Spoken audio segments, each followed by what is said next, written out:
Hi friends, అస్సలాము అలైకుం. Welcome to Shaheen world.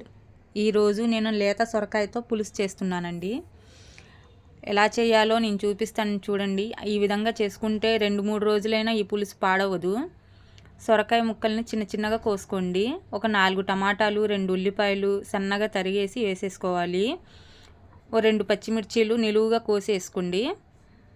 అందులోకి పసుపు, కారము, ఉప్పు, కొద్దిగా కరివేపాకు వేసుకొని 1 గ్లాస్ వాటర్ వేసేసుకొని బాగా కలిపేసి స్టవ్ మీద పెట్టేయండి. ఈ మొత్తం హై మీద పెట్టేసుకుని బాగా ఉడికిన తర్వాత సిమ్లో పెట్టుకోవాలి. ఈ సొరకాయ ముక్కలు అనేది మెత్తగా ఉడికిపోవాలి. ఇప్పుడు మనం చింతపండుని నానేసుకుందాము. ఇంత చింతపండు తీసేసుకొని ఒక నిమ్మకాయ, పెద్ద సైజు నిమ్మకాయ అంత చింతపండు తీసుకొని బాగా కడిగేసుకుని నానబెట్టేసుకుందాము. ఇంతలో మన సొరకాయ ముక్కలు బాగా ఉడికిపోతాయి. అందులో చింతపండు రసం తీసేసి వేసేసుకోవాలి. ఆ చింతపండు రసం వేసిన తర్వాత కూడా ఒక 15 నిమిషాలు బాగా మగ్గనివ్వాలి. ఎందుకంటే ఆ చింతపండు పులుసు అది పచ్చి వాసన అనేది పోవడానికి. చూసారా, ఈ విధంగా ఉడికిపోవాలి. మనకు చాలా టేస్టీగా ఉంటుంది. మీరు ట్రై చేసి చూడండి. ఇప్పుడు మనం తాలింపు వేసుకుందాం. తాలింపుకి ఏం అవసరం లేదు ఫ్రెండ్స్. ఉట్టిగా ఉల్లిపాయ సన్నగా తరిగి ఒక సగం ఉల్లిపాయని సన్నగా నిలువుగా తరుక్కోవాలి.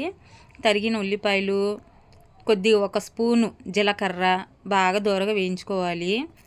ఈ విధంగా ట్రై చేసి చూడండి. సొరకాయ పులుసు అనేది చాలా బాగుంటుంది. నా ఛానల్కి సపోర్ట్ చేయండి ఫ్రెండ్స్. సబ్స్క్రైబ్ చేసుకోండి.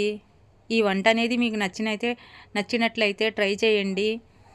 నాకు కామెంట్ చేసి చెప్పండి ఫ్రెండ్స్. ఇప్పుడు బాగా ఏగిపోయినాయి చూసారా ఉల్లిపాయలు. అందులో కొద్దిగా కరివేపాకు యాడ్ చేసేసుకుందాము. అది కూడా కొద్దిగా వేసుకోవాలి, కరకరలాడాలి కరివేపాకు అనేది. ఆ కరివేపాకు కూడా బాగా కొద్దిగా వేగిన తర్వాత